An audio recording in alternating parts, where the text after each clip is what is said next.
நடக்கல.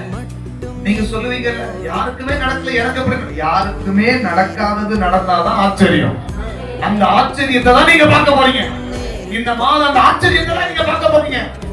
என் பிரச்சனையில இருக்கிற ஆளுக்கு சொல்யூஷன் இந்த வழியா தானே வரணும் அப்படிங்கிறது மனுஷனுடைய மூளை.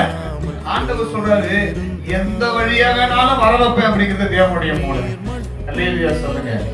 எந்த வழியா வேணாலும், எப்படி வேணாலும். சிலர் சொல்லலாம் நான் முன்னேறதுக்கான ஒரு வழி இருக்குன்னா அது இப்படி ஒரு வழி. ஏதாவது ஒரு காரியம் நடக்கணும்ல, ஆண்டவர் சொல்றாரு எல்லாருக்கும் நடக்கிறது மாதிரி உங்களுக்கு நடக்க வேண்டிய அவசியம் இல்ல. எப்படி ஆண்டவரே? ஏன் ஆண்டவரே? ஏன்னா நான் தேவன். ஆமென் சொல்லுங்க. நான் கர்த்தர். நான் சொல்ல ஆகும், கட்டளையிட்டால் நிற்கும். சொல்லுங்க. சொல்ல ஆகும், கட்டளையிட்டால் நிற்கும்.